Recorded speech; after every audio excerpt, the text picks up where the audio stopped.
आणि मग त्याला त्यांनी माता भगिनींचे लुगडेच अशा पद्धतीने ओढून घेतले, ते त्याला बांधले.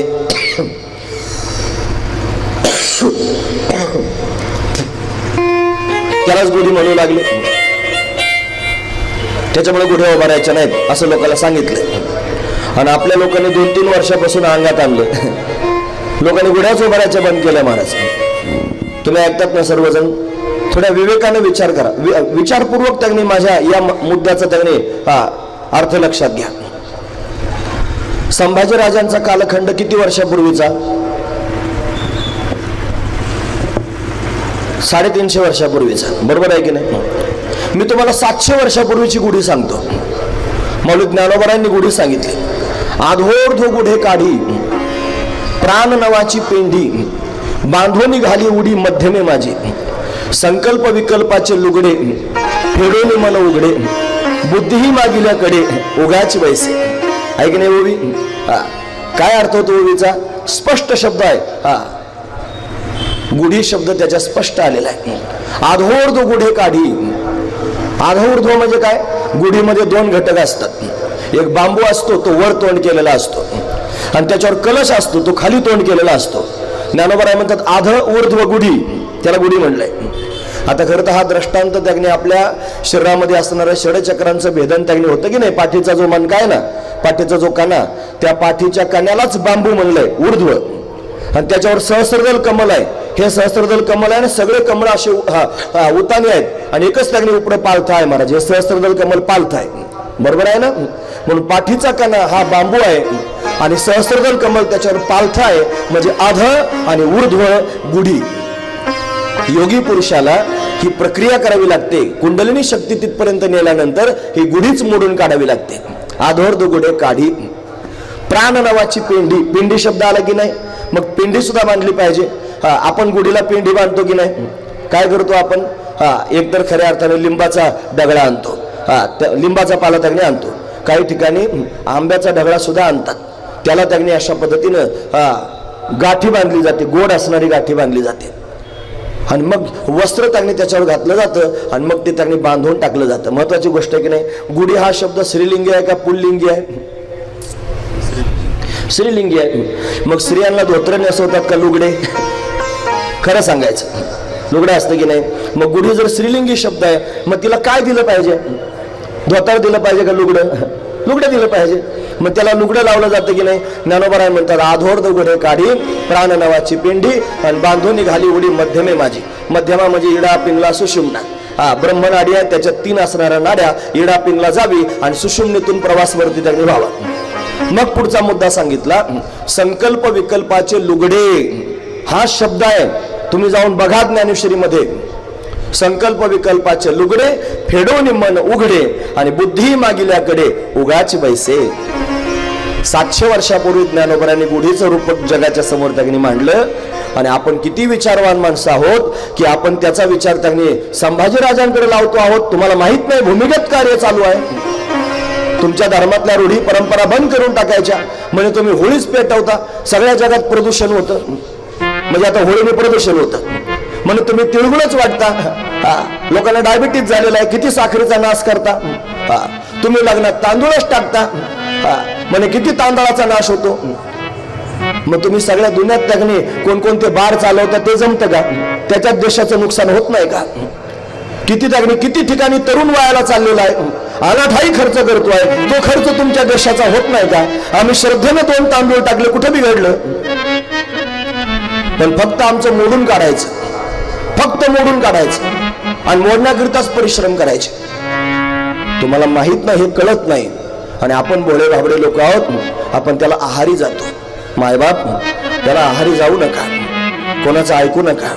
जर ऐकायचं असेल तर संतांचं ऐका, ऐकायचं असेल ऋषीमुनींचं ऐका, आणि ते श्रेष्ठ आहेत. म्हणून त्यांनी येण्याची पंथे तेनेची पंथे चालू जाता, न पडे गुंता कोठे काही. मार्ग दावून गेले आधी दयानिधी संत पुढे, तेनेची पंथे चालू जाता, न पडे गुंता कोठे काही.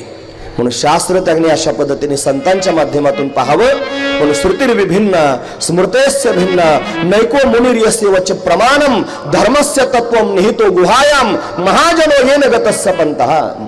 पण महाजन नाम महापुरुष ज्या मार्गाने गेलेले आहेत त्या मार्गाने आपण प्रवास करावा, आपलं जीवन मंगलमय होईल, निर्विघ्न अशा पद्धतीने कडेला जाईल. म्हणून त्यांनी गुढी हे आनंदाचं प्रतीक आहे. गुढी हे त्यांनी समाधानाचं, त्यांनी सुखाचं प्रतीक आहे. ज्यांना जास्त सुख झालंय, सुखरूप जे झालेले आहेत, आनंदरूप झालेले आहेत, त्यांनी सगळ्यांनी मिळून त्यांनी गुढ्या उभारल्या. तुम्ही ऐकतात ना सर्वजण, हे 5 मिनिटं मी जीव तोडून तुमचे घेतले. याचा अर्थ एवढाच आहे की आता येणाऱ्या पाडव्याला तुम्ही सगळेजण निश्चित गुढी उभारणार आहात किंवा तुम्ही सर्वजण गुढी उभारलीच पाहिजे. सगळ्यांनी गुढी उभारा, काहीच कोणाचं ऐकू नका. काही लोक म्हणतात पताकांची गुढी उभारा, पताकांची सुद्धा उभारा. पतक काय फक्त वर्षातून एकदाच घरावर लावली पाहिजे असं काही नियम आहे का? अहो, एक गुढी नाही पताकीची, 4 उभारा. घराच्या 4ही दिशेला 4 पताका लावा आणि एक दिवस नाही, वर्षभर फडकू द्या पताका वारकऱ्यांच्या. फडफड फडफड त्यांनी महाराज गिरू तयार करून आणा, 4ही बाजूला त्यांनी पताका लावून टाका. तुम्ही वारकरी आहात ना, मग वारकरी संप्रदायाची पताका झळकू द्या ना महाराज. महत्वाची गोष्ट आहे, एक दिवस कशाला, वर्षभर झळकू द्या. पण गुढी मात्र गुढीच्याच वेळेला उभारा, महत्वाची गोष्ट आहे. असो, गुढ्या उभारल्या, तोरणं त्यांनी लावलेली आहेत. असं कथेच्या काळात वेळ काढून सांगितलं पाहिजे बरं. हे जिथं जिथं ज्या ज्या जागेवर जे सांगायची गरज आहे ते सांगितलंच पाहिजे. तोरणं लावली त्यांनी, सर्वजण आनंद विभोर आहेत. गोकुळवासी लोकांना आनंद झाला, गोष्ट खरी आहे. पण तिकडे मात्र दुष्टाला चळकाप सुटला. कृष्ण गोकुळी जन्माला आणि दुष्टा चळकाप सुटला. कंसाला त्यांनी त्रास होऊ लागला. कंसाने भगवंताला मारण्याकरिता षडयंत्र करायला सुरुवात केली. त्याने त्यांनी दैत्यांना बोलावलेलं आहे, असुरांची सभाच त्यांनी भरवलेली आहे आणि सर्वांच्या समोर सांगू लागला, माझा शत्रू जन्माला आला, कोणीतरी त्याला मारायला जा. जो माझ्या शत्रूला मारेल त्याला माझं अर्ध राज्य बक्षीस देईन. फरमानच काढलं त्यानं. सगळेजण तयार आहेत जाण्याकरिता. इतक्यात त्यांनी एक बाई समोरून आल्या. उंच धिप्पाड आहेत, काळ्या कभिन्न आहेत. त्यांचं नाव आहे पुतनाबाई. पुतने विचारलं, काय रे कंसा, काय करत होतास? त्याने सांगितलं, माझा शत्रू जन्माला आलो, त्याला मारण्याकरिता तरतूद करतोय. म्हणे आताच जन्माला आलेला आहे. मग ते हसू लागली. म्हणे काय झालं तुला हसायला? म्हणे छोटस लेकरू जन्माला आलं, त्याला मारण्याकरिता एवढे सगळे आसूर जमा केले, काय गरज आहे यांची? मी जाते ना म्हणले.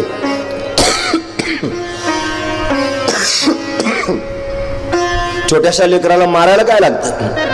त्याच्या नरडीला नख दिलं की आता मरेल म्हणे. केसानं गळा कापणे, तेव्हापासूनचे शब्द आहे ते. मी जाते म्हणे मारायला. ठीक आहे म्हणे. मग अतिशय सुंदर असणार रूप धारण करून आली, जणू काय अप्सरा स्वर्गातून आली असावी. नामा म्हणे आली नंदाची घरा आणि स्वरूप सुंदरा देवांगना. भगवान अष्टमीला प्रगट झाला आणि तेव्हापासून त्यांनी महाराज नंदोत्सव सुरूच आहे. पण त्या गाईत त्यांनी नंदराजांना आणि कर भरायला जायचं होतं. कर म्हणजे इन्कम टॅक्स. त्याला सुद्धा टॅक्स भरावा लागत होता. टॅक्स भरण्याकरिता त्यांनी महाराज मथुरेला गेले होते त्रयोदशीला आणि पुतना त्यांनी चतुर्दशीला आली. चतुर्दशी म्हणजे 14 क्रमांकाची तिथी. चतुर्दशीला त्यांनी पुतना आली. यशोदेला त्यांनी सांगितलं, मी तुझी बहीण आहे. खोटं नाटं सांगून घरात घुसले आणि विचारू लागली सगळ्यात आधी, कुठं आहे म्हणे तुझा मुलगा, मला त्याला पाहायचा आहे. यशोधराणी म्हणली, कोण बाई, कुठून आली? ना आल्या आल्या मुलगाच विचारायला लागली. कोण असेल? हिला जर आपण आपला मुलगा दाखवावा आणि जर काही घात झाला मग काय करावं?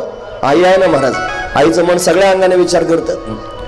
म्हणून त्यांनी तिने विचार केला की हे त्यांनी कर भरण्याकरिता गेलेले आहेत, त्यांना येऊ द्यावं, मग त्यांच्या समोर हिच्या हातात बाळाला द्यावं, तोपर्यंत काहीतरी सांगावं म्हणून सांगितलं. बाळ आताच झोपलेलं आहे. झोपलेलं आहे असं त्यांनी सांगितल्याबरोबर कन्हैयानं पाळण्यामध्ये ते ऐकलं की आई म्हणते झोपलेलं आहे. आता काय करावं? देव म्हणला, आईला समजत नाही हे बोहणीचे गिऱ्हाईक आहे. पहिलंच गिऱ्हाईक आलं आणि बोहणीच्या गिऱ्हाईकाला जर नाट लागला मग काय करायचं? म्हणून त्यांनी हे गिऱ्हाईक त्यांनी झालंच पाहिजे कोणत्या परिस्थितीत. मग देवानं रडायला सुरुवात केली. देव रडतोय. त्याचं रडणं त्यांनी पुतणीनं ऐकलंय आणि यशोदेला म्हणते, काय ग खोटं बोलतेस यशोदे, बाळ तुझं जागच आहे, आण त्याला इकडे. नाईलाज झाला. यशोदा राणी त्यांनी कन्हैयाला घेण्याकरिता गेली. निळोबरायांनी गाथ्यात फार सुंदर वर्णन केले महाराज. देवाबरोबर त्यांनी बोलायला सुरुवात केली यशोदेनं. बाळा, तुला वाचवण्याचा प्रयत्न करतो, तो कोण बाई आहे मला माहित नाही, आल्या आल्या त्यांनी तुलाच विचारती आहे. आता मी काय करू, तू रडायला लागलास? देव त्यागनी मनातली मनात म्हणतोय, मुद्दाम रडतोय, तिच्याकडे जायचंय मला, कारण ती त्यागनी माझ्यासाठीच आलेली आहे. त्यापेक्षा मला सगळं आठवतं, मी तिला अपॉइंटमेंट दिली होती म्हणून ती आलेली आहे, उगीच नाही आली. पण कसं काय, ती मागच्या त्यागनी जन्मामध्ये बलीची कन्या होती रत्नमाला, काल सांगायला वेळ नव्हता, आणि तीच त्यागनी भगवंताच्या समोर आलेली आहे. महत्वाचा विचार आहे. इकडे नंदराज त्यागनी वसुदेवाला भेटण्याकरिता गेले, वसुदेवजींना कारागृहामध्ये. त्यांना कळालं होतं की मुलगी झाली. सगळीकडे बोबाटा हाच होता की देवकीला मुलगी झाली, मुलगी कंसानं मारली, असा बोबाटा होता. नंदराज भेटायला गेले, म्हणले मला कळालं तुम्हाला मुलगी झाली होती, कंसानं ती सुद्धा मारली. वसुदेवजी मनातली मनात म्हणले माझी कशाची, तुमचीच होती, पण खरं सांगायचं नाही, तिकडूनच आणली होती ना मुलगी, खरं सांगायचं नाही. म्हणजे माझं जाऊ द्या, आमचं नशीबच असं आहे म्हणले. पण मला कळालं तुम्हाला मुलगा झाला आणि सर्वत्र त्याने आनंदाचं वातावरण आहे, तुम्ही इथे कसे काय? जा म्हणे लवकरात लवकर घरी जा. नंदराज विचार करायला लागले, हा वसुदेव मोठा तपस्वी आहे, हा उगीच मला घरी जा म्हणणार नाही. ज्या अर्थी हा लवकरात लवकर जा म्हणतोय त्या अर्थी पुढे काहीतरी बिघडलेलं असेल. मग नंदराज घाई घाई येण्याकरिता त्याने निघाले. इकडे तोपर्यंत तो प्रसंग आलाच होता. यशोदा राणीने पुतणीच्या हातात भगवंताला दिलं, पुतणीने भगवंताला मांडीवर घेतलेलं आहे. पुतणीने देवाला पाहिलं आणि पाहिल्यानंतर एवढी विभोर झाली महाराज की तिच्या नेत्रांमधून घळघळा अश्रू वाहू लागले. देवाला पाहून तिची समाधीच लागली. महत्वाची गोष्ट आहे. लोक म्हणतात त्यांनी पुतना गेली लगेच देवाला मारायला लागली. लगेच नाही मारायला लागली. माझा देव काय असा आहे का पाहिलं की लगेच मुंडकं दाबावं? फार सुंदर आहे ना, त्याच्यासारखं सौंदर्य जगात कोणाजवळ नाही. कामदेव एवढा सुंदर आहे, त्याला मदन म्हणतात ना. तो मदन सुद्धा बापुडा होऊन याच्या पोटाला आला, याचं सौंदर्य किती मोठं असेल. एवढा सुंदर आहे का नाही? त्याला पाहून विभोर झाली पुतना, तिची समाधी लागली. देवानं परत तिच्यावर माया पसरवली, मूळ मुद्द्यावर आणली. मुद्द्यावर आली, अरे म्हणे मारायला आले होते काय करत बसले. आता देवानं तिच्या तोंडाकडे पाहिले आणि तिचं मुख पाहून देवानं डोळे बंद करून घेतले. का बरं बंद केले असतील डोळे? त्याचं कारण आहे महाराज. तिचं तोंड पाहायला नको म्हटले, कारण हिनं त्यागनी मला मारण्याचा विडा उचललेला आहे. पण मी त्यागनी कसा सापडेल हिला म्हणून 84 कोस असणाऱ्या व्रजभूमी ती फिरत फिरत आलेली आहे. हिनं स्तनामध्ये विष आणलेले, अहो बकीयम स्तन कालकूटम, कालकूट नावाचं विष त्यागनी घेऊन आलेली आहे. आणि हे विष त्यागनी छोट्या छोट्या लेकरांना मारण्याकरिता वापरते आहे. जिथं तिला छोटं लेकरू दिसेल त्या लेकराला त्यागनी अशा पद्धतीने थेंबभर तिनं विष पाजावं आणि लेकरू मारून टाकावं. महाराज म्हणतात, दीन दुर्बळांची मारित बालके आणि करिता ती शोके मायबाप. ही बालघातिनी आहे, पुतना बालघातिनी. ही लहान लेकरांना मारणारी आईचं तोंड पाहायला नको. देवाने डोळे बंद करून घेतले. अजून बराच विचार करतोय देव. आता ही विष घेऊन आलेली आहे, आता मला विष प्यायचं. याच्या आधी विष कुणी कुणी पिलं होतं त्याची यादी देण्यात आणत होते. सगळ्यात एक नंबर लागला भगवान शंकराचा. पण डोळे बंद करून भगवान शंकराचं स्मरण करत होते. देवा, तुम्ही जसं हलाहल विष त्यांनी पिले होते की नाही, आता मला कालकूट विष प्यायचं आहे, माझ्यावर कृपा करा. अजून डोळे बंद करण्याची कारण आहेत. आता ही मला स्तनपान करील म्हणजे माझी आई होईल. आता आईला कसं मारावं याचा विचार करत होता. नंतर त्यांनी ही स्त्री आहे, स्त्रीला कसं मारावं याचा विचार डोळे बंद करून करत होता. त्याच्यानंतर अजून विचार करू लागला, माझ्या उदरामध्ये अनेक जीवजंतू आहेत, अनेक ब्रह्मांड आहेत. मी जर विष पिलो तर ते सगळे घाबरतील ना. मग डोळे बंद करून आपल्या उदरातल्या त्यांनी ब्रह्मांडातल्या जीवजंतूंना सांगत होता, विष मी पिणार आहे, मीच पचवणार आहे, टेन्शन घेऊ नका. सगळ्यांना सांगत होता, डोळे बंद करून सांगत होता. अजून विचार करू लागला डोळे बंद करून, ही उगीच माझ्याजवळ येणार नाही. कशी काय आली? कारण माझ्यापर्यंत असा कोणी पण पोहोचत नाही. तुम्ही ऐकतात ना सर्वजण. मला याच्यात विशेषत्व सांगायचं आहे. म्हणून त्याने कोणी पण देवाजवळ जाऊ शकत नाही. देवाजवळ जाण्याकरिता तपश्चर्याच असली पाहिजे. आज कथेला आपण उपक्रम ज्या तपश्चर्याने केला की नाही, हा संदेश आहे महाराज, महत्वाची गोष्ट आहे. मग देव जर हवा असेल तर आपलं अंतकरण कधीतरी तपासून बघाच.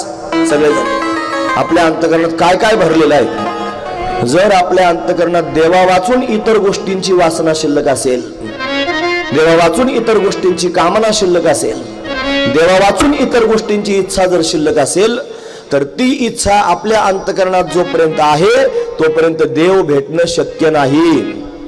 मग तपश्चर्या देवाच्या प्राप्तीकरता करावी लागत नाही, तपश्चर्या आपल्यातले विकार घालवण्याकरिता करावी लागते, हे लक्षात घेण्यासारखं आहे. देव तर जवळच आहे आपल्या, देव कधीच आपल्याला सोडून जात नाही, आपल्या जवळच आहे. देखवी ऐकवी एक नारायण. आपण पाहतो आहोत हे देव आहे म्हणूनच पाहतो आहोत, आपण ऐकतो आहोत हे देव आपल्यात आहे म्हणूनच आपण ऐकतो आहोत, आपण बोलतो आहोत हालचाल करतोय देव आपल्यात आहे म्हणूनच आपण करतो. देव आपल्या जास्त जवळ आहे, त्यापेक्षा सगळ्यात जास्त जवळ जर कोण असेल तर देवच आहे, देवा वाचून कोणीच नाही. या डोळ्यांनी सगळं जग पाहता येतं की नाही खरं सांगा, पण आपल्याच डोळ्यांनी कधी डोळा पाहता आला गाव? तुम्हाला कळतं ना मी काय म्हणतो ते? या डोळ्याने सगळं जग पाहता येतं, मग डोळ्यात पाहण्याची क्षमता आहे की नाही आहे. मग आपल्याच डोळ्याने कधी आपल्याला आपला डोळा पाहता आला का? आरसा घ्यायचा नाही, बिगर आरशाचा, आपल्या डोळ्याने आपण आपला डोळा पाहायचा. पाहता येतो का? किती वाकडं तिकडे करून बघा, पाहता येत नाही. का बरं? अतिसामिप्यात, जास्त जवळ आहे ना म्हणून. तसा देव आपल्या जवळ आहे म्हणून तर दिसत नाही. किती जवळ आहे, आपलं स्वरूपच आहे देव, आपलं स्वरूपच आहे देव, त्याला त्यांनी पाहता आलं पाहिजे. मग का दिसत नाही? त्याच्यावर आलेलं हे किलमिश आहे, त्याच्यावर आलेला हा पडदा आहे, त्याच्यावर आलेलं हे किटन आहे. हे किटन घालवण्याकरिता त्यांनी तपश्चर्या आहे. देव तिही बळे धरिला सायासे, प्रमाण आहे तुकोबारांचं. काय करून? करून या नाश उपाधीचा. देव प्राप्त करून घेण्याकरिता सायास नाहीत, उपाधी घालवण्याकरिता सायास आहे. पण उपाधीचा नाश करण्याकरिता प्रयत्न करावे लागतात, देवाच्या प्राप्तीकरिता नाही. म्हणून तपश्चर्या त्यांनी करायची आहे. ती कशाकरिता? उपाधी घालवण्याकरिता. म्हणून त्यांनी उपाधी वेगळाच आहे देव. साधू संतांनी तुकोबाराने विनंती केली देवाची, देवा अरे उपाधी वेगळे तुम्ही निर्विकार, काहीच संसार तुम्हा नाही. ऐसे मज करून ठेवा नारायणा, समूळ वासना नुरवावी. निसंग तुम्हाशी राहणे एकट, नाही कटकट साहो येत. तुका म्हणे नाही मिळो येत शिळा, आणि रंगाशी सकळा स्फटिकाची. असं त्यांनी तू उपाधी वेगळा आहेस, असं मला उपाधीहून वेगळं करून टाक, असं भगवंताला म्हणतात. म्हणून देव त्यांनी सहजासहजी मिळत नाही, त्याला उपाधी घालून तपश्चर्याच करावी लागते. म्हणून काहीतरी तपश्चर्या असली पाहिजे, उगीच येणार नाही माझ्या समोर. कशी काय आली असेल माझ्या समोर? मग तिचं त्यांनी पूर्वचरित्र पाहिलं. बलीची कन्या रत्नमाला होती आणि ती कुमारिका होती. तिनं 8 वर्षाच्या वामन भगवंताला पाहिलं आणि तिच्या स्तनाला दूध आलं महाराज. कुमारिकेला प्रेम पाना फुटला, भगवंताच्या समोर गेली आणि कोणाला सांगता येईना ना, लाजली महाराज. महत्वाची गोष्ट आहे. दैत्य कन्या होती, लाजली आणि लाजून भगवंताला म्हणली, देवा तुला पाहिलं आणि माझ्या स्तनाला दूध आलं रे, प्रेम पाना फुटला. आता मी कुमारिका आहे, सगळे लोक मला काय म्हणतील? काहीतरी उपाय केला पाहिजे. भगवान म्हणलं, हे बघ मी 8 वर्षाचा आहे, माझं प्रेम पाना प्राशन करण्याचं वय नाही, मी मोठा झालेलो आहे आता, 8 वर्षाचा आहे. पण तुला जर खरोखर असं वाटत असेल की मला स्तनपान करावायचं आहे तर ये द्वापार युगात. त्यावेळेला त्यांनी मी तुझं स्तनपान करीन, तुला समाधान प्राप्त करून देईल. आता मी तुझं कौमार्य तुला परत देतो. तिला परत कौमार्य देऊन टाकलं. थोड्या वेळाने ज्या वेळेला वामन भगवंतानं त्रिविक्रम रूप धारण केलं आणि बळीला सुतलात नेऊन घातलं ना, त्यावेळी ही रागावली. रागावून त्यांनी महाराज मनोमन म्हणू लागली, असा मुलगा जर मला झाला तर दूध पाजीन असं त्यांनी म्हटले होते. असा जर मुलगा झाला तर त्याला विष पाजीन. तिनंच संकल्प केला होता विष पाजण्याचा. म्हणून तीच बलीची कन्या रत्नमाला पुतनेच्या रूपात आली होती आणि ती विष घेऊन आली होती ठरल्या नियमानुसार. मग देवानंच तिला सांगितलं तू द्वापार युगात ये म्हणून. देवानं अजून डोळे झाकण्याचं कारण सांगतो. का बरं डोळे झाकले असतील? आता हे डोळे झाकायचेच कारण चाललेत महाराज सगळे. तुम्ही ऐकतात ना सर्वजण, हे कारण जर जास्त सांगले तर तुम्ही सुद्धा डोळे झाकायला लागाल, असं आहे ना. पण महत्वाचा मुद्दा आहे महाराज, लक्षात घेण्यासारखंच आहे. हेच ऐकलं पाहिजे. गरज आहे तर पुतणं आली आणि देवानं मारली हे तुम्ही कायम ऐकतात. त्यापेक्षा आपण भाग्यवान आहोत की आपल्या वारकरी संप्रदायामध्ये प्रत्येक उपक्रमाची सांगता काल्याच्या कीर्तनानं होते. मग काल्यामध्ये त्यांनी भगवंताचं चरित्र सांगितलं जातं, त्याच्यात हे सगळं सांगितलंच जातं. म्हणून त्यांनी ऐकण्यासारखं आहे, लक्षात घेण्यासारखं आहे. देव डोळे बंद करून विचार करायला लागला की माझ्यापर्यंत आलेली आहे, उगीच त्यांनी येणार नाही. आता हिला मी काय दिलं पाहिजे, काय देऊ असा प्रश्न देवाला त्यांनी पडला. मग देवानंच निर्णय केला, मम दर्शन फल परम अनुपा, जीव पाव निज सहज स्वरूपा. माझ्या दर्शनाचं फल मोठं अनुपम्य आहे. जीव हा स्वरूपाची स्थिती प्राप्त करतो, म्हणून हिला मी मोक्ष दिला पाहिजे, हिला कैवल्य स्थिती प्राप्त करून दिली पाहिजे. मग देवानं कैवल्य देण्याचा निर्णय केला. पुतणीची ती विभोर झालेली अवस्था यशोदेनं पाहिली. तिला वाटलं माझा गैरसमजच होता की कोण बाईन माझ्या बाळाचा घात करायला आली, ही तर रडायला लागलेली आहे, हिला किती आनंद झाला, चांगली बाई आहे. यशोदा तिच्या कामाला निघून गेली. यशोदा काहीतरी काम करण्याकरिता निघून गेली आणि तेवढ्या तिनं संधी साधली. एका कोपऱ्यात त्यांनी देवाला घेऊन गेली आणि घाईघाईनं स्तनपान त्यांनी करू लागली. देवानं स्तनपान करायला सुरुवात केली. तिचा अनुभव होता. छोटस लेकरू हातात घेतलं, त्याला थेंबभर विष पाजलं की एका थेंबातच लेकरू मरत होतं महाराज. एवढं भयंकर विष घेऊन आली होती. पण हे लेकरू काय सामान्य नव्हतं ना महाराज. हे लेकरू दूध पिऊ लागलं, म्हणजे विष पिऊ लागलं. आधी विष घेऊन आली होती ना, विष प्यायला सुरुवात केली. पितोच आहे विष प्यायला. तिला आश्चर्य वाटलं, विष पितोय, अजून कसं मरत नाही. पण विष संपून गेलं. मग तिला खरोखर प्रेम पाना फुटला आणि देव तिचा प्रेम पाना प्राशन करू लागला. तुम्ही ऐकतात ना सर्वजण. महत्वाचा मुद्दा आहे, लक्षात घेण्यासारखा मुद्दा सांगतोय. आपल्या सुद्धा सगळ्यांच्या अंतकरणामध्ये बरंच विष भरलेलं आहे. कामाचं विष आहे, क्रोधाचं विष आहे, लोभाचं विष आहे, मोहाचं विष आहे, दंभ आहे, अहंकार आहे, द्वेष आहे, मत्सर आहे. हे सगळे विषारी पदार्थ आपल्यात गच्च भरलेले आहेत. ज्या दिवशी भगवान आपल्या हृदयामध्ये येतो त्या दिवशी सगळ्यात आधी या विषारी पदार्थांना संपून टाकतो. हे विषारी पदार्थ जोपर्यंत संपत नाहीत तोपर्यंत आपल्या अंतकरणातून भगवंताविषयीचं निर्मळ प्रेम प्रगट होऊ शकत नाही. तुम्हाला जर वाटत असेल आपलं प्रेम भगवंताने स्वीकारावं तर आधी आपल्या पोटातलं विष संपून गेलं पाहिजे. तुका म्हणे चित्त करारे निर्मळ,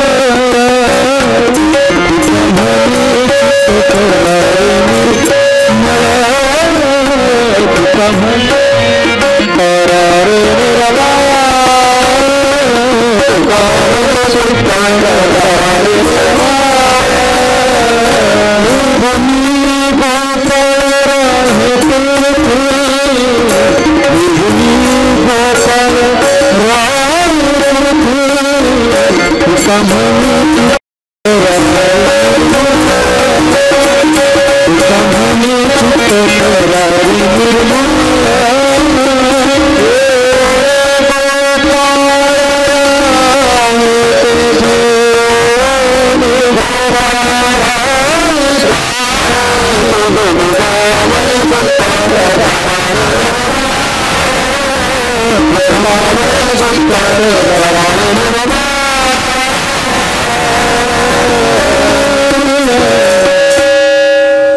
तुका म्हणे चित्त करारे निर्मळ, योनी गोपाळ राहे तेथे. चित्त निर्मळ झाल्याशिवाय परमात्मा भेटणारच नाही.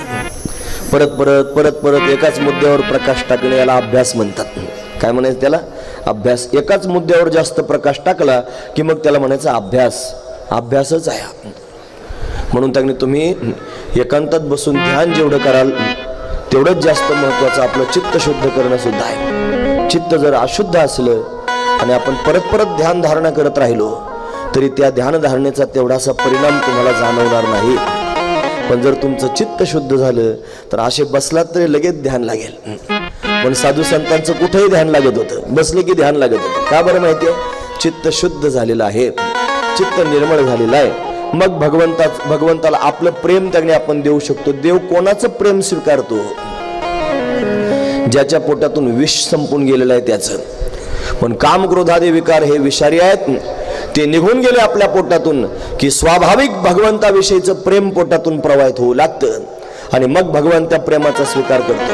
म्हणून आधी विष पिऊन घेतलं, नंतर प्रेम पान्हा प्राशन करू लागला आणि आता त्यांनी प्रेम एकदा भक्ताचं मिळालं रे मिळालं. तुम्ही ऐका बरं, महत्वाचा मुद्दा सांगताय. ज्या भक्ताचं प्रेम भगवंताला प्रिय वाटलं भगवान ते प्रेम स्वीकारतो. आणि फक्त प्रेम स्वीकारतो असं नाही तर त्या भक्ताला सुद्धा आपलंसच करून टाकतो. तुका म्हणे नेदी अनेकांच्या हाती आणि बैसला तो चित्ती निवडे ना. दुसऱ्याच्या हातात देत नाही. त्याला बायका पोरांच्या हातात देत नाही, त्याला कोण्या देवदेवतांच्या हातात देत नाही, त्याला यमाच्या हातात देत नाही, त्याला काळाच्या हातात देत नाही, मग त्याला आपलंसच करून टाकतो.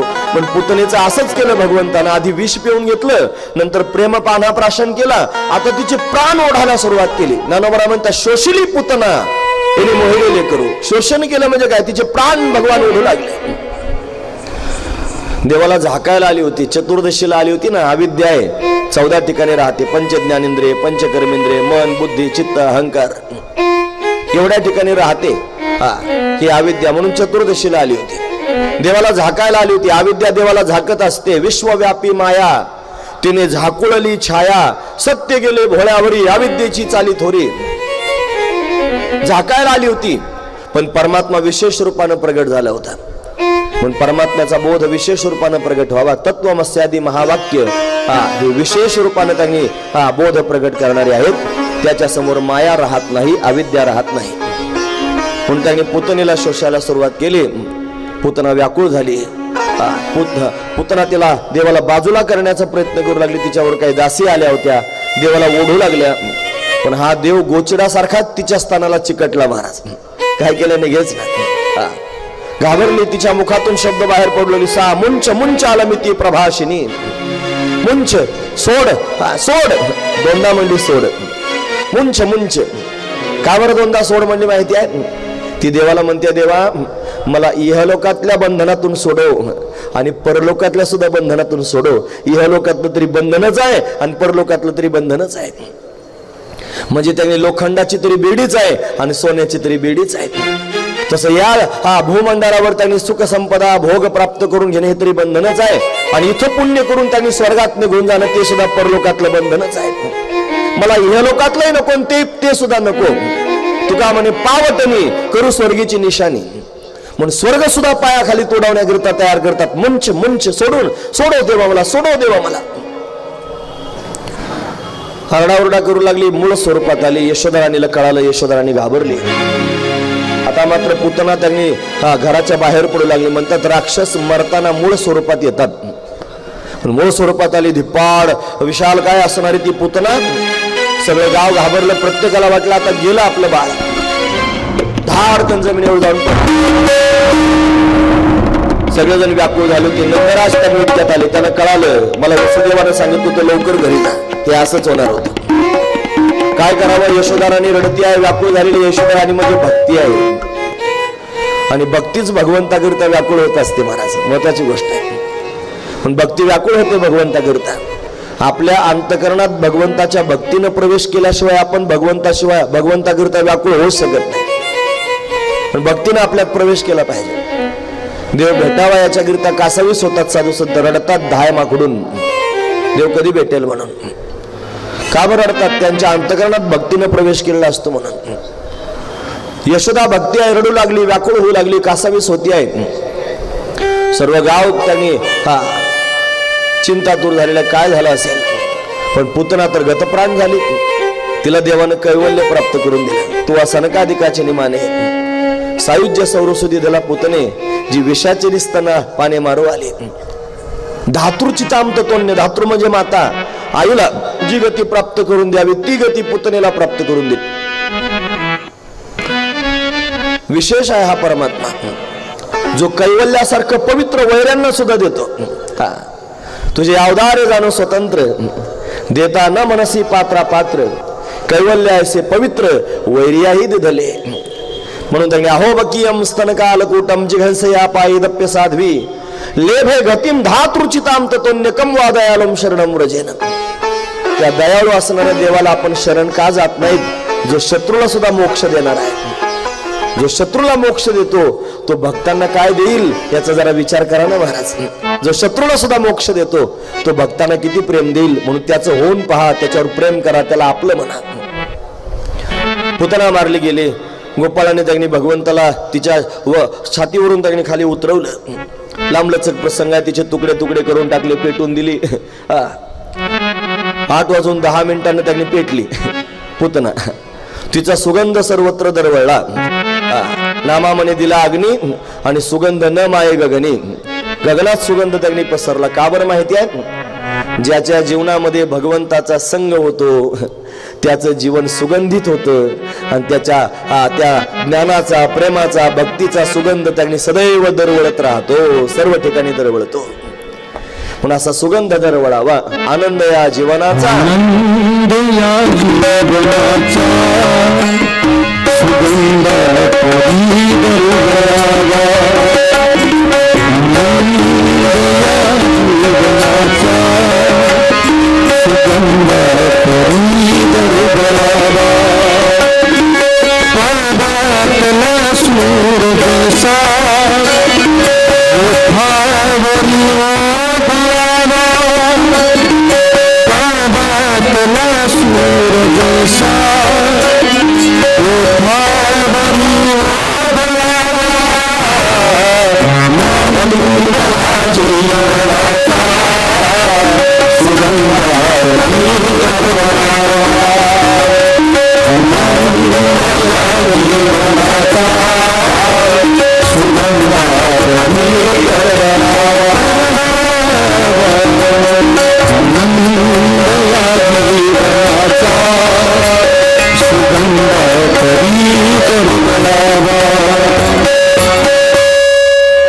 आनंद या जीवनाचा सुगंधा परी दरवळावा. जिजुनी स्वतः चंदनाने दुसऱ्यास मधुगंध द्यावा. चंदन स्वतः जिजतून दुसऱ्याला त्यांनी सुगंध देतो, शीतलता देतो. तसं आपलं जीवन असावं. तुका म्हणे गुण चंदनाची अंगी आणि तैसे तुम्ही जगी संत जन. पुतनेचा सुगंध दरवळतो आहे का? परमात्म्याचा संग झाला म्हणून तिचा उद्धार परमात्म्याने करून टाकला.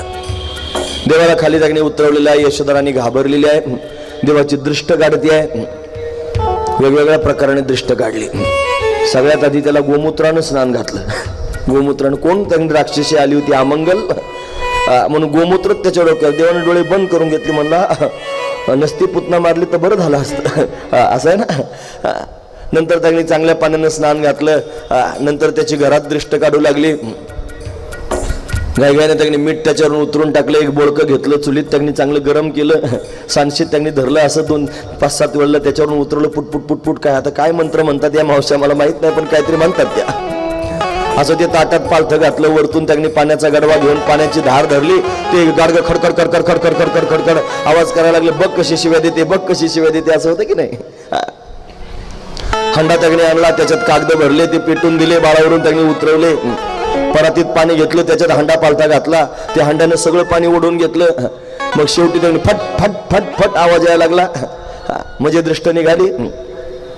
अनेक प्रकाराने दृष्ट काढली. पुतना मारली गेली. यशोधरांनी घाबरलेली आहे. भगवंताला त्यांनी हृदयाला लावलं. माझ्या बाळाला त्यांनी देवानं वाचवलं म्हणून सर्वजण त्यांनी भगवंताची धन्यवाद करू लागले. त्यांना काय माहिती तोच आहे हा, याला कोण मारू शकतं. महत्वाची गोष्ट आहे. पुतना मारल्याची बातमी कंसाला कळाली. कंस घाबरला. या कंसानं महाबळ नावाचा एक त्यांनी दैत्य पाठवला, जो ब्राह्मणाचा वेश धारण करून आला. भगवंतानं त्याला जीवेच मारलं नाही. त्याचं कारण असं आहे की भगवान गो ब्राह्मण प्रतिपालक आहे. त्याला गोमातेविषयी, ब्राह्मणांविषयी फार मोठा आदर आहे. पण नकली ब्राह्मण आला होता तरी पण देवानं जीवेच मारला नाही, त्याला सोडून दिलं महाराज. म्हणून त्याने ब्राह्मणाचा आदर करतो परमात्मा. ब्राह्मणानं छातीत लात मारली तरी सुद्धा त्यांनी महाराज ती ओळख म्हणून आपल्या छातीवर देवानं अशीच जपून ठेवली. एवढं प्रेम देव ब्राह्मणावर करतो. आणि आपण असे आहोत की त्यांनी महाराज राजरोस बेरोकठोक त्यांनी ब्राह्मणाची निंदा करत असतो. चुकूनही ब्राह्मणाची निंदा करू नये. देवाला ते आवडत नाही महाराज. मग ते असं करतात, त्याने असं केलं. अरे आपण काय निवाडा करायला आपण कोणाचे मालक थोडेच आहोत की आपल्याला काय लायसन मिळालं याची निंदा कर, त्याची निंदा कर. काय गरज पडली त्याच्या वाचून? कोणाचीच निंदा करू नये. भगवान ब्राह्मणांना प्रेम देतो. गो ब्राह्मण प्रतिपालक आहे. श्रीकृष्ण परमात्म्याच्या नंतर एका राजाच्या समोर त्यांनी ही पदवी लावली गेले. ते म्हणजे छत्रपती शिवाजी महाराज, की ज्यांच्या समोर त्यांनी राजाधिराज महाराज गो ब्राह्मण प्रतिपालक असं म्हणून त्यांनी ज्यांच्या नावाचा घोष केला जातो, असे छत्रपती शिवराय आहेत की ज्यांनी गोमातेचा आणि ब्राह्मणांचा सांभाळ केला. असा राजा त्या जगामध्ये होऊन गेला जो प्रत्यक्ष भगवान शंकराचा अवतार आहे. त्याचं चरित्र सुद्धा समाजाला करणं अतिशय महत्वाचं आहे. आम्ही निर्णय केलेला आहे की जसं ज्ञानोबरायांचं, तुकोबरायांचं, संतांचं, श्यामसुंदराचं, रामप्रभूंचं चरित्र जगासमोर सांगितलं जातं, असं छत्रपती शिवरायांचं चरित्र सुद्धा समाजाच्या समोर सांगायचं. शिवरायांचे आठवण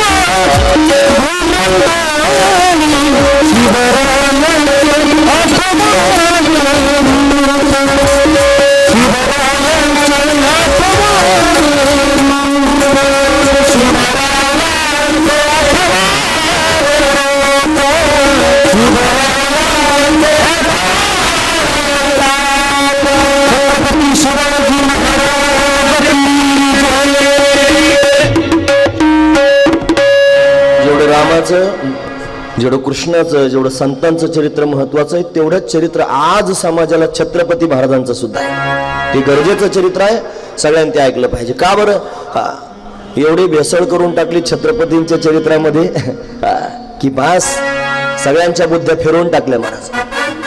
आज त्याने लहान लहान मुलांना छत्रपतींचं चरित्र शिकवलं जात नाही. खंत आहे, मोठी महत्वाची गोष्ट आहे. ते विस्तारानं शिकवलं पाहिजे. 4 ओळीत तर कोणी पण सांगेल महाराज. 4 ओळीचं चरित्र आता मुलांना त्यांनी शिकवलं जातं. ज्यांचं चरित्र शिकवायची गरज आहे त्यांचं चरित्र त्यांनी शिकवलं जात नाही. काळाची गरज आहे. छत्रपतींचं चरित्र आज समाजाला कळण्याची गरज आहे महाराज. महत्वाची गोष्ट आहे. आणि जे चरित्र सांगितलं जातं त्याच्यातून फार महत्वाचे मुद्दे काढूनच टाकले. स्वराज्याची स्थापना करत असताना छत्रपतीने रायरेश्वराचा अभिषेक केला होता आणि तो रक्तानं केला होता. हे शिकवलं गेलं की नाही आपल्याला? हे माहिती आहे की नाही सगळ्या लोकांना? आजच्या पोराला कुठे माहिती आहे? भगवती जगदंबा प्रत्यक्ष प्रगट झाली आणि तिने भवानी तलवार दिली छत्रपतींना. हे कुठे लोकांना माहिती आहे? आपल्याला माहिती आहे. आजच्या पुढच्या पिढीला कोण सांगतं हे सगळं? छत्रपतींनी त्यांनी एक मनुष्य गाय कापत होता त्याचा हातच कापून टाकला. हे चरित्रात आहे की नाही? खरं सांगा. भगवती बरोबर संवाद करत होते छत्रपती आणि भगवती संकेत देत होती तेव्हा एवढे गड किल्ले जिंकता आले. हे चरित्रात आहे. किती लोकांना माहिती आहे सांगा? छत्रपती हे भगवान शंकराचा अवतार आहेत आणि शिवाई देवीच्या नवसाने झालेले आहेत. हे किती लोकांना माहिती आहे हे मला सांगा. पण हे समाजाला कळायला पाहिजे याची आज गरज आहे. असो, छत्रपती शिवराय हे त्यांनी गोब्राह्मण प्रतिपालक आहेत. माझा श्याम सुंदर गोब्राह्मण प्रतिपालक आहे. पण ब्राह्मणाला जीवेस मारायचं नाही म्हणून त्यांनी महाबळ असणारा जो दैत्य आहे, असुर आहे, त्याला त्यांनी सोडून दिले. त्याचे जानवे तुटले, पंचांग फातले, धोतर गळाले ढुंगणाचे. नागवास त्यांनी पळत गेला कंसाच्या समोर. जाऊ नकोस. कंस काय ऐकणारा नव्हता. कंसानं अनेक षडयंत्र केले महाराज. आता भगवान मोठा होऊ लागला, करवड बदलू लागला. मोठा उत्सव यशोदेला करावासा वाटला. सगळ्या गावाला त्यांनी बोलावलं. सुवासिनी हळदी कुंकवाला त्यांनी बोलावलं. घर आवरायचं होतं, काय करावं म्हणून तिने काय केलं? घरातले सगळेचे सगळे जे माठ आहेत ना, दया दुधाचे तुपाचे डेरे, ते सगळे त्यांनी बाहेर कुठेतरी नेऊन ठेवावेत. कुठं ठेवावे कुठं ठेवावे म्हणून बैलगाडीत नेऊन ठेवले. गाडा होता बाहेर, त्या बैलगाडीत नेऊन ठेवले. इतक्यात कंसानं पाठवलेलं एक त्यांनी दैत्याला, त्याचं नाव आहे शकटासुर. हा त्यांनी देवाला मारण्याच्या उद्देशाने आला होता. महत्वाची गोष्ट आहे. आणि हा त्या बैलगाडीत घुसला होता. देवाला कळालं की माझे मामा आलेले आहेत, मी आतमध्ये आहे, मामा बाहेर आहेत. मग काय करायचं? भेटायला गेलं पाहिजे ना. मग काय करावं? त्याने रडायला सुरुवात केली. देव रडतोच आहे. यशोदेने त्याला त्यांनी त्यानं रडू नये म्हणून त्यांनी अनेक प्रकारचे प्रयत्न केले. काय केलं? थांबेच ना. मग बाहेर आणलं आणि झाडा झुडपांवर त्यांनी बसलेली पक्षी आहेत ना, त्या पक्ष्यांना दाखवू लागले. पक्षी पाहून रडायचा थांबला. त्याला वाटलं पाखरं त्यांनी पक्षी त्यांनी पाहिल्यानंतर रडायचा थांबतो आहे, याला बाहेरच ठेवलं पाहिजे. पण काय काय घरातून अंथरूण आणलं आणि कुठे ठेवावं कुठे ठेवावं म्हणून त्याच बैलगाड्याची जी साठी आहे ना, तिची सावली पडली होती. त्या सावलीत अंथरूण केलं आणि त्याच्यावर देवाला ठेवलं. छोट्या छोट्या गोपाळांना जमा केलं आणि सांगितलं माझ्या बाळाकडे लक्ष द्या. आत काम करण्याकरिता निघून गेली. बैलगाडीत शिरलेला होता शकटासूर.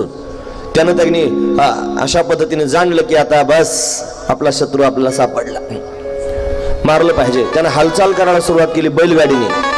ते चाक आता देवाच्या अंगावर घालायचे देवानं ते जाणलं. आणि पाहता पाहता देवानं त्यांनी आपल्या स्वतःच्या पायाची उंची वाढवली. खाडकन लात मारली. गाडा उंच आकाशात उडाला. सगळा संसार घेऊन उडाला. सगळं घेऊन उंच त्यांनी गाडा उडाला.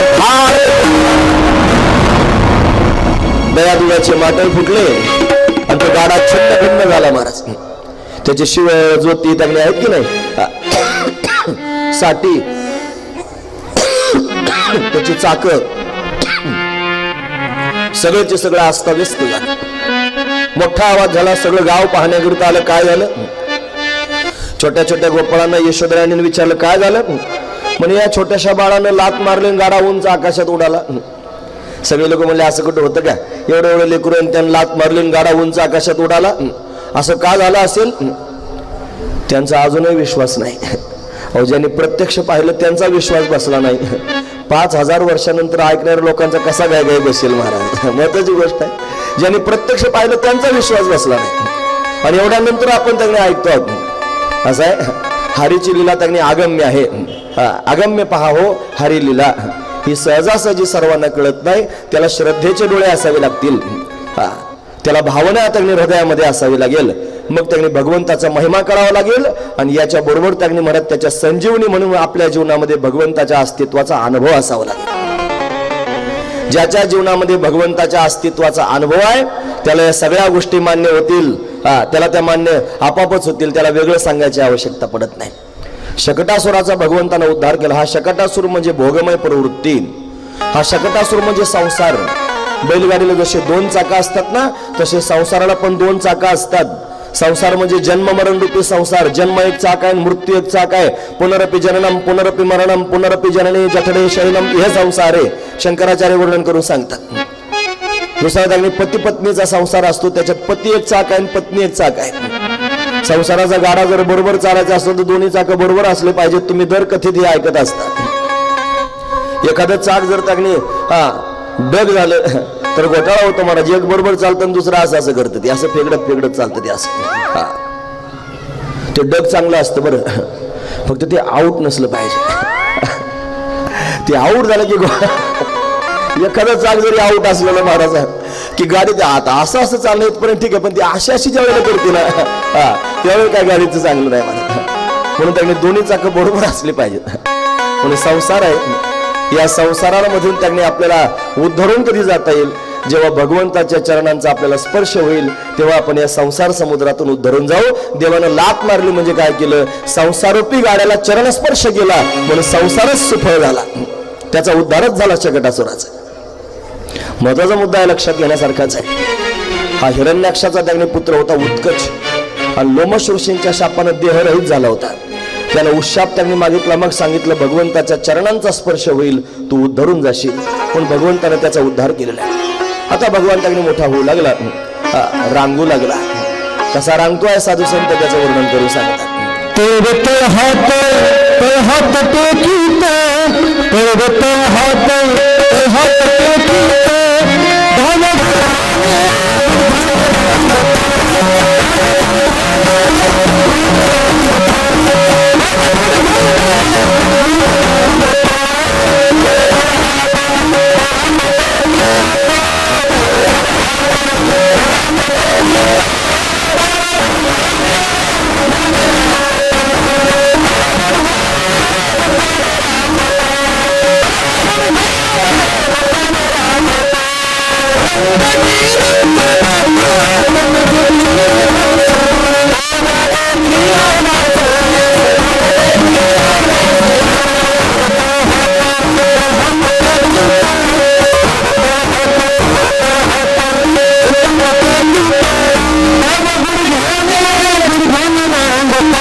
त्याला नाव पडलं माझं रंगनाथ. रांगतोय. कसा रांगतोय माहितीये? तळवे तळहात टेकीत तळवे टेकवतोय आणि तळहात टेकवतोय. दोनच नावं का घेतली असतील अशी संतांनी बघा बरं. तळवे टेकवतोय म्हणजे पायाचे तळवे, हाताचे तळवे टेकवतोय, तळहात टेकवतोय. का बरं टेकवत असेल? तो तळहात टेकून पृथ्वीला सांगतोय, तू आली होतीस ना माझ्याकडे, पापाचा भार झालाय, मला वाचवा, विनंती करत होतीस ना, हे बघ आलोय, चिंता करू नको. तिला आश्वासन देत होता, नक्की पापाचा भार कमी करेन, आश्वासन. तळहात टेकून देतोय. आणि तळपाय का टेकवतोय? त्याचं कारण कळायला पाहिजे ना. पृथ्वी भगवंताची पत्नी आहे महाराज. आपण म्हणतो की नाही, समुद्र वसने देवी पर्वतस्तन मंडले विष्णू पत्नी नमस्तुभ्यम पादस्पर्शम क्षमस्व मे. भगवंताची पत्नी आहे. तिला मही देवी म्हणतात, तिला त्यांनी पृथ्वी देवी म्हणतात. ही भगवंताची पत्नी आहे आणि ती पत्नी असल्या कारणाने तिला भगवंताच्या चरणांचा छंद आहे. म्हणून त्यांनी भगवान चरण का टेकवतो आहे? त्याचं कारण पृथ्वीला समाधान देतोय की तुला माझ्या चरणांचा छंद आहे ना, हे बघ चरण तुझ्या वरती टेकवतोय, अवतार धारण करून आलाय तुझ्याकरिता. म्हणून तळवे तळहात टेकीत डाव्या गुडघ्याने रांगत रंगणे रंगनाथ तो मी देखील असे रांगू लागला. रांगताना सुद्धा अनेक प्रकारच्या लीला करतोय. एक दिवशी अंगणामध्ये रांगत होता यशोदेच्या. कंस काय थांबत नव्हता. कंसानं अनेक दैत्य पाठवायला सुरुवात केली होती. कंसाने एक दैत्य पाठवलं, त्याचं नाव आहे तृणावर्त. भागवतात त्याचं वर्णन आहे, दैत्यो नामना तृणावर्त कंस भृत्य प्रणवदिता चक्रवात स्वरूपेन जहारासीन मर्भकम. अर्भकाला उचलण्याकरिता अनेक त्यांनी दैत्य पाठवला, त्याचं नाव आहे तृणावर्त. हा तृणावर्त नावाचा दैत्य त्यांनी आला, जो सोसाट्याच्या वाऱ्याच्या रूपानं आला. वाळवट आली महाराज मोठी. ती आल्याबरोबर दोन गोष्टी झाल्या गोकुळामध्ये. एक तर सगळीकडे धूळ झाली आणि दुसरा मुद्दा, सगळीकडे अंधार झाला. धूळ म्हणजे रजोगुण आणि अंधार म्हणजे तमोगुण. रजतमाचं प्रतीक आहे महाराज हा तृणावर्त.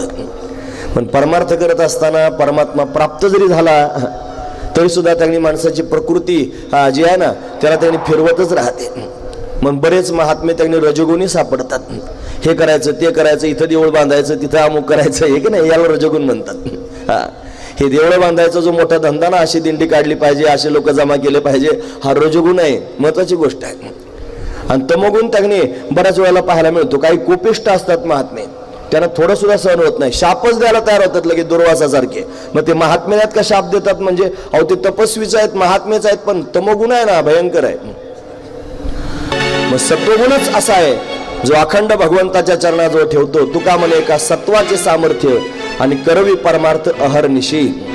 म्हणून रजगुण आणि तमोगुण त्यांनी दाबला पाहिजे. त्या रजगुणाला तमोगुणाला दाबण्याकरिता दुसरा कोणीच काही करू शकत नाही, देवानच तो घालवला पाहिजे. म्हणून भगवंताकडे विनंती केली, देवा माझं चंचल असणारं चित्त आहे, ते रजगुणी आहे, त्याला जरा तू थांबव, तुझ्या चरणाजवळ स्थिर कर.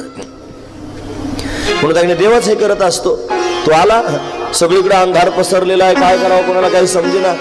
देव अंगणात खेळत होता, याने सोसाट्याच्या वाऱ्याच्या रूपात येऊन त्यांनी देवालाच उचलून नेलं. तुम्ही ऐकतात ना सर्वजण, वारा फार जास्त जोरात आला आणि एखादं लेकरूच वाऱ्याने उडून गेलं, असं कधी होतं का? किती जोरात वारा आला, लेकरू कुठे उडतात का वाऱ्यानं? हे लेकरू कसं काय उडालं? लेकरालाच वाटलं मामा आलेले आहेत, मला फिरायला न्यायचं म्हणतात, मी कशाला हट्ट करावा. देवानं स्वतःचं शरीर हलकं केलं आणि मामा बरोबर उंच आकाशात उडू लागले. त्याला उंच आकाशात गेल्याबरोबर स्वतःचं मुख प्रगट केलं तोंडावरतानं आणि देवाला गुळंकृत करायचं आहे. इतक्यात त्यांनी भगवंतानं त्याची मानगुटच पकडली आणि मानगुट पकडून त्यांनी पिरगाळायला सुरुवात केली. महाराज आता सोडायलाच तयार नाही. हातपाय खोडायला लागला, डोळे फाडायला लागला, आरडाओरडा करायला लागला, काही त्याला सोडायलाच तयार नाही देव. याचा स्वभाव आहे महाराज, तुम्ही ऐकतात ना सर्वजण. एकदा यानं धरलं की हा सोडित नाही. बाकीचे त्यांनी भूत साधे सोपे असतात, काही त्यांना जे पाहिजे ते देऊन टाकले की सोडून देतात झाडाला. पण हे भूत असं विचित्र आहे महाराज. पंढरीचे भूत मोठे, आल्या गेल्या झडपी वाटे, नका जाऊ त्या रस्त्याने, जाऊ नका, जर झडपलं तर सोडणारच नाही. एकदा का एखाद्याला याचा छंद लागला रे लागला की हा परत त्याला सोडित नाही महाराज. फक्त त्याचा छंद लागायची गरज आहे. कालपासून आपण पाहतो इकडून लोक ऐकण्याकरिता आले, तिकडून भाविक ऐकण्याकरिता आले. यांना भूत लागलंय, यांना भूत लागलंय आणि भूत यांना ओढून आणतं इथपर्यंत ऐकण्याकरिता. कशाकरिता? यानं धरलंय या सगळ्या लोकांना. हा धरतो महाराज, हे भाग्य आहे. हे झडपलेल्या लोकांचं भाग्य आहे की यानं झडपलंय, महत्वाची गोष्ट आहे. म्हणून धरूनच ठेवलं, सोडायला तयार नाही. मग मात्र त्याचे प्राण उडाले. भगवंतानं त्याला आपलंसं करून टाकलं, त्याचा उद्धार केला. हातपाय खोडत होता म्हणजे काय, तुम्ही ऐकतात ना सर्वजण, त्यातला भाव सांगतो. कथा ऐकत असताना त्यातला भावही ऐकत जावा. नुसती कथा ऐकायची नाही, भाव कथा ऐकायची. त्यातला भाव असा आहे, हातपाय खोडणं म्हणजे कर्म. देव प्राप्त झाला की सगळ्यात आधी जे थांबतं त्याचं नाव आहे कर्म. कर्म सगळ्यात आधी थांबतं. नंतर डोळे बंद करून घेतले त्यानं, म्हणजे वृत्ती ज्ञान थांबलं. वृत्ती हे निवृत्त झाली. सहज मी अंधाळा गा निज निराकार पंथे. वृत्ती हे निवृत्त झाली. जनन दिसे तेथे मी माझे हरपले ठाई जेथेच्या तेथे. अदृश्य तेच झाले काही दृश्य जे होते. सुखे मी निज लोगा शून्य सारोनी तेथे. टाकेली पात्र झोळी धर्म अधर्म अशा. कोल्हाळ चुकविला त्रिगुणाचा वळसा. ऊर्ध्वमुखी आळविला सोहम शब्दाचा नाद. अरूप जागविला दाता घेऊन छंद. घेऊन आला दान निजतत्व निज बोध. स्वरूपी मिळविले नाव ठेवेला भेद. आहे की नाही सगळी प्रमाण? ही कशाची प्रमाण आहेत? ही फक्त त्यागणी महाराज वृत्ती निवृत्त झाल्याची प्रमाण आहेत. म्हणून त्यांनी डोळे बंद करून घेतले म्हणजे वृत्तीच अशा पद्धतीने निवृत्त झाली. आणि यानंतर त्याने महाराज त्याचा आरडाओरडा थांबला म्हणजे शब्द ज्ञान. शब्द सुद्धा त्यांनी थांबला. परमात्म्याशी एकरूप होऊन गेला. सगळा गाव त्याला शोधण्याकरिता आला. म्हणे देव कुठे गेला असेल. वादळ शांत झालं होतं, देव दिसत नाही, सगळेजण घाबरलेले आहेत. दूर जंगलामध्ये त्यांनी हा राक्षस मरून पडलेला दिसला आणि भगवान मात्र तिथं खेळत होता. हा पांडू देशाचा राजा होता सहस्राक्ष, त्याचं नाव आहे सहस्राक्ष. हा दुर्वासा ऋषींच्या शापाने त्याने देहरहित झाला होता आणि सोसाट्याच्या वाऱ्याच्या रूपाने आला होता. महत्वाची गोष्ट आहे. यशोधराणीने कन्हैयाला पाहिलं, हृदयाला लावलं, त्याचे कान फुकू लागली. डचकल्यानंतर त्याने महाराज पोरं आजारी पडतात ना, म्हणून ते डचकू नये म्हणून त्याचे कान फुकू लागले आणि स्तनपान करायला लागली. महत्वाची गोष्ट तुम्ही ऐकतात ना सर्वजण. देवाला मांडीवर घेतलं, वरतून असा पदर त्याने टाकलेला आहे आणि त्याला दूध पाजते. दूध पिऊ लागला, पितोच आहे, आघोऱ्यासारखा दूध पितो आहे. लहान लेकरांचा स्वभाव असतो महाराज. जे दूध प्यायला लागले की त्याने आघोऱ्यासारखे पितात, दम लागेपर्यंत पितात आणि त्याने एकदा दम लागला की लगेच थांबतात. ते दूध पिता पिता थांबले की आईला वाटतं हे का थांबलं असेल, म्हणून त्याने आई पदर बाजूला करून पाहते का थांबलं. ते बाळ मोठं हुशार असतं. आईनं पदर बाजूला करून एकदा त्याला पाहायला सुरुवात केली की ती आईच्या तोंडाकडे पाहतं आणि तोंडाकडे पाहून हसायला सुरुवात करतं आणि ते बाळ एकदा हसलं रे हसलं की ती आई अशी विभोर होऊन जाते महाराज. त्याचं बोळक्यासारखं असणार ते तोंड, अजून दात उगवलेले नाहीत आणि ते हसतं ज्यावेळी आईला फार आनंद होतो महाराज. आमची आई सांगत असते लेकरं हसायला लागले की आईच्या डोक्याचे केस गळतात. का बरं गळत असतील माहिती आहे तुम्हाला? ती जास्त विचार करते ना, माझं बाळ हसतं, माझं बाळ हसतं, माझं बाळ हसतं. सारखा विचार. जे लोक जास्त विचार करतात तर त्यांच्या डोक्याचे केस गळतात. विचारवान लोकांच्या डोक्याचे केस गळतात. म्हणजे ज्यांच्या डोक्यावरची उडालेली आहेत त्यांनी विचार करा, आपण विचारवान आहोत. महत्वाची गोष्ट आहे. असो यशोदा राणी त्याने दूध पाजते, दूध पाजता पाजता थांबला का नाही, दूध पिता पिता थांबला. म्हणून त्याने पदर बाजूला करून पाहिलं तो कन्हैया त्याने आईकडे पाहून हसू लागला. तो हसतोय, त्याच्या हसण्याकडे ती पाहते आहे.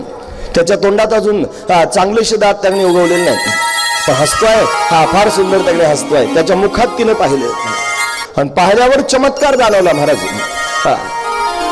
गर्र फिरणारं ब्रह्मांड देवाच्या मुखात त्याने तिला दिसू लागलं. गर्र फिरतंय ब्रह्मांड सगळं.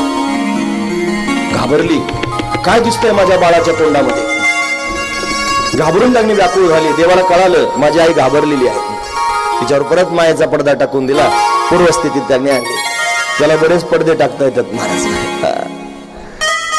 आपल्या जवळच असतो आणि जवळ असून सगळ्या गोष्टी करतो. आपल्याला अनुभवाला येतं, पण तो जवळ असल्यानंतर नाही. तो त्याचं काम करून निघून गेला की मग जाणीव होतं, अरे हे तर देवाचं काम आहे, हे त्यानं केलंय. मग भक्त व्याकुळ होतो आणि व्याकुळ होऊन त्याने महाराज हाका मारायला सुरुवात करतो, देवा कसं काय रे. अशा पद्धतीने त्याने बऱ्याच अनुभवांना आपण त्याने पाहू शकतो. आपल्या जीवनात ते अनुभव येतात. अनुभव घेण्याचा प्रयत्न करा. परमार्थ अनुभवाचाच असतो. असो मायेचा पडदा टाकून दिला. आता मात्र सगळ्या गावाला त्यांनी कळालं की या बाळावर काहीतरी आघात अशा पद्धतीने होत आहेत. सर्वजण त्यांनी व्याकुळ झालेले आहेत. मग काय करावं? सगळ्या लोकांनी मिळून निर्णय केला इथं राहायचं नाही, मग गावच सोडून द्यायचं. सगळे लोक त्यांनी महाराज गाव सोडून दुसऱ्या ठिकाणी राहण्याकरिता गेले. एक नवीन गाव स्थापन केलं, त्याचं नाव आहे नंदगाव, जे बरसाण्याच्या शेजारी आहे. बरसाणा आधीच आहे, नंदगाव नंतर तयार झालेलं आहे. नंदगावात राहण्याकरिता गेले. तिथं त्यांनी महाराज वास्तव्य करू लागले. आता हे जसे दैत्य देवाला मारण्याकरिता येत होते ना, तसे देवदेवता सुद्धा भगवंताला पाहण्याकरिता येत आहेत. भगवान शंकराला त्यांनी इच्छा झाली भगवंताला पाहण्याची, म्हणून त्यांनी भगवान शंकरानं श्रीकृष्ण परमात्म्याला पाहण्याकरिता प्रस्थान ठेवलेलं आहे. जसे सगळे वारकरी आता ज्ञानोबायांना चला आळंदीला जाऊ आणि ज्ञानेश्वर डोळा पाहू, ज्ञानोबायांना पाहण्याकरिता सर्वजण निघाले ना, तसे त्यांनी भगवान शंकर श्यामसुंदराला पाहण्याकरिता निघाले. गोकुळाच्या त्या गल्ली गल्ली मधून त्यांनी अशा पद्धती